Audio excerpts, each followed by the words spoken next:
So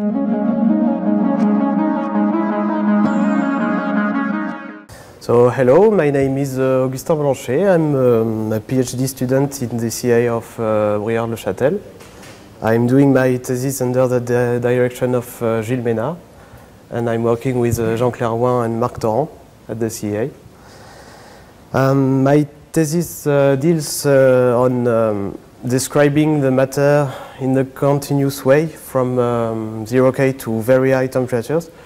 When I say very high temperatures, is far over the Fermi temperatures, and it's to describe a plasma in a DFT way. So, for example, in giant planets, you have at the surface something that's apparently to 0K, and the more you go into the core, then you have a plasma. So the goal is to deal with a continuous way. But right now in Abinit you have two kinds of methods. The first one is when temperatures is less than the Fermi temperatures. This is the standard Kohn-Sham method, where wave functions are decomposed in the basis of plane waves. This is very accurate at low temperatures because it can describe molecular states, for example. And you can get also electronic properties with this method, with of course Kubo-Greenwood electrical conductivity, which need the wave functions. And but the problem is that high temperatures, we need to consider a lot of electron interpreters. And I will explain in the next slide why it can be problematic. Also, when I say temperature, it's electronic temperatures for the moment. We'll deal about ionic temperatures later. And we have also in Abinit at high temperatures over the Fermi temperature, we have the orbital free model, which is implemented. The pros of this method is that the computing time is the same regardless of the number of electrons. It is equivalent to consider wave function as a unique plane wave in a purely kinetic form. It is based on Thomas Fermi's method that are inaccurate at low temperatures, so it cannot predict molecular states as the Kohn-Sham method do. And of course, Kubo-Greenwood electrical conductivity is not relevant because you don't have the wave function directly. So when you start to increase the temperatures, then you will need a lot of orbitals to enforce a minimal filling.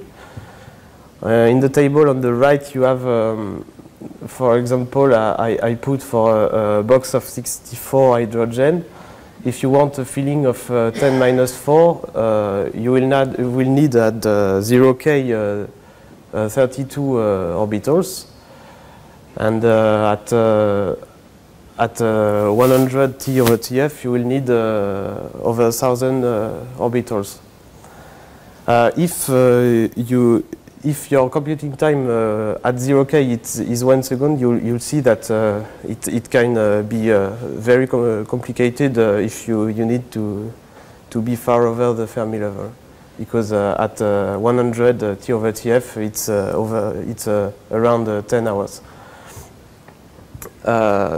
But there is a solution to this problem. It's that high energy orbitals look like a single plane waves.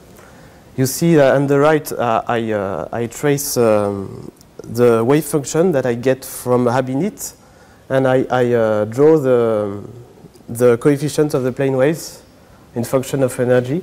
So you see that we need for aluminum here.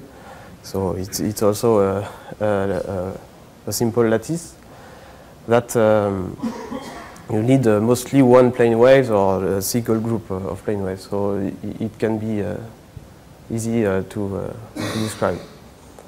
So it's a lot of work for nothing. energies of states are getting closer from each other. So we can also we can consider a continuous regime past a certain energy, which suggests to split contributions in two parts.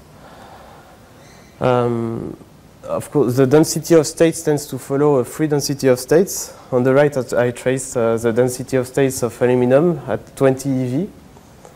And you see that past a certain energy, the density of states tends to follow the free electron dose in orange.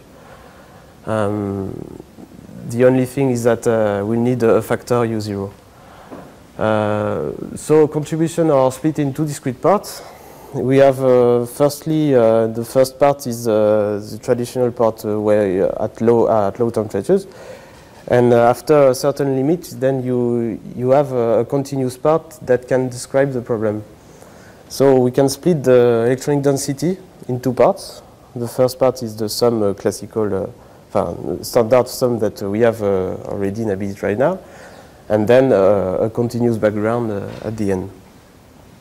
If you want to implement this, we'll need to do this for the electronic density, but also for the total energy, forces, pressure, and stresses, for example. So we have some problematics to solve. We have physical problematics first. So we need to introduce an energy of cut, which start for the high temperatures contribution, but from which criterion do we choose this energy? This is still to be determined. And also when we have to implement this choice of band count, what will be, because it is material dependent, so it can be complicated it's not trivial to find the band where the continuous contribution starts.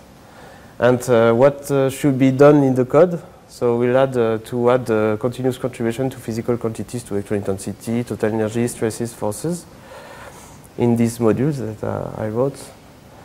We'll add certainly to adapt this contribution to the PIW formalism. Also, we'll need to explicitly express high temperature wave functions with reduced number of plane waves, because we need to keep the wave functions in this description. We'll add also to adapt the Kubo-Greenwood electrical conductivity expression.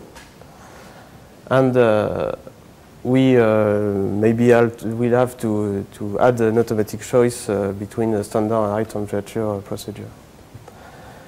So to verify the model on possible applications, so to take the algorithm, we can compare two orbital free model for high temperature systems. And we can also make a Nuguigno of hydrogen with this algorithm. And finally, we can follow an isentrop of Jupiter to test continuously the model, if it is working. Thank you.